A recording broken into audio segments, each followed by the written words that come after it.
Je m'appelle Luc Stentor, sculpteur de figurines, de mon vrai nom Luc Pingano, bientôt 50 ans. Et voilà. Alors, je suis professionnel du milieu de la figurine depuis maintenant 8 ans. Et j'aime les figurines depuis le début des années 80. Voilà. Avec les premières figurines Citadel achetées. Alors depuis quelques temps, je fais un petit peu d'intérim en annexe, parce qu'au bout de 8 ans, j'avais besoin de sortir de chez moi. Et voilà, ça me permet aussi de revenir avec plus de plaisir à la sculpture ensuite. Je fais 2-3 jours d'intérim et après je suis très content de me revenir à mon bureau. Ce qui m'a amené dans le milieu de la figurine, alors mes premières figurines, je les ai achetées, c'était vraiment pour remettre dans le contexte des années 80, donc sans internet, moi j'habitais à la campagne, au fin fond de la Charente.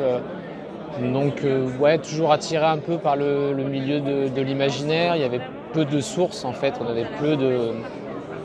Et c'est venu par mon cousin qui lui avait la chance d'habiter dans une grande ville, Angoulême pour ne pas la nommer, et qui un jour est arrivé avec des figurines, un week-end passé ou quelques jours de vacances, et puis ça a commencé là en fait. Voilà. Et après j'ai eu des périodes d'abandon avec les études, les filles, des choses comme ça. Et je suis revenu au jeu après parce que j'avais des amis qui jouaient. Mais c'était plus pour le plaisir de la peinture que le plaisir du jeu, c'était plus pour le plaisir de la figurine en fait vraiment, que le fait de jouer avec. Et puis voilà, j'avais atteint un niveau de peinture qui était satisfaisant, qui me satisfaisait, mais j'étais un peu frustré de ne pas pouvoir peindre ce que j'avais envie de peindre. Donc je suis venu à la sculpture progressivement par rapport à ça, et puis au bout d'un moment je me suis lancé après quelques années d'essai, on va dire, d'apprentissage personnel, sans cours, sans rien. J'ai pas un univers de prédilection, ce qui va m'intéresser, ça va être le projet en lui-même. Chaque projet est différent et c'est à chaque fois d'essayer de trouver dans chaque projet, il y a une partie qui fait que ça devient intéressant, ça devient motivant. Donc non, j'ai pas un univers particulier, c'est vraiment en fonction de la figurine en fait. Alors les entreprises pour lesquelles je travaille, il y a toujours Twisted Game, qui est un jeu dans un univers steampunk, un jeu fait par des Australiens, un très bon jeu, malheureusement méconnu parce qu'ils sont loin.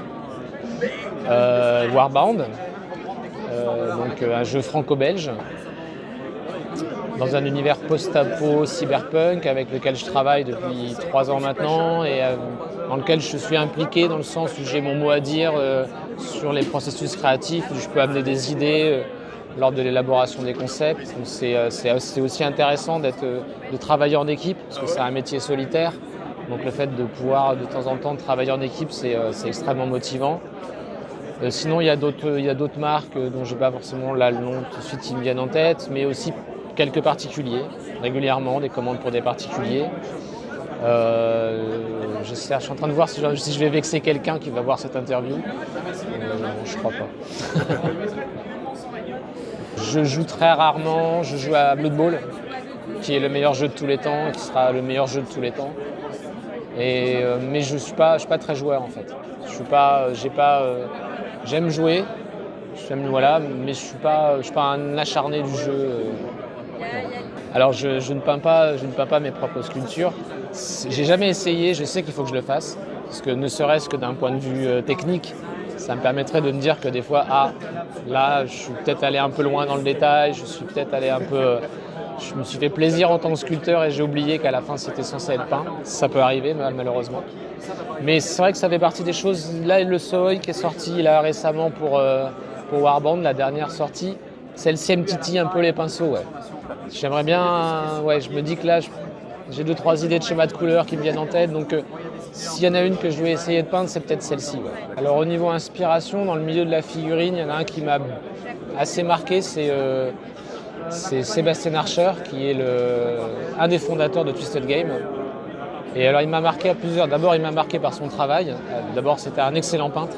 C'était vraiment un très très très très bon peintre. C'est devenu un très bon sculpteur, donc c'est un artiste complet et ça je trouve ça toujours intéressant. Et en plus, comme j'ai eu la chance de travailler avec lui et je travaille encore avec lui depuis de nombreuses années. C'est quelqu'un qui m'a énormément apporté parce que c'est une très belle personne qui est beaucoup de bienveillance et qui m'a vraiment, je ne vais pas dire pris par la main, mais qui m'a aidé énormément à appréhender mon travail. Il m'a expliqué plein de petites astuces. Et il a toujours été très constructif dans ses critiques par rapport aux commandes qu'il me passait.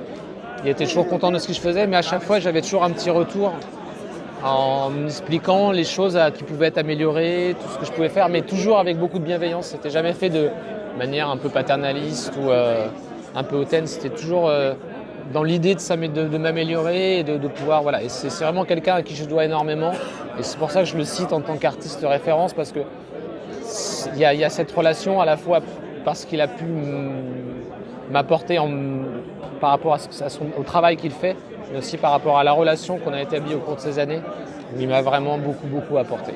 Donc ça, dans le milieu de la figurine, je le choisis lui, même s'il y a plein de noms qui me viennent en tête, mais lui en particulier. Après, dans les autres domaines, je vais choisir dans le milieu de la bande dessinée, parce que c'est un milieu qui me tient à cœur. Et c'est dur de choisir deux personnes. Donc, je ne vais pas choisir deux personnes, je vais dire Métal Hurlant. Voilà.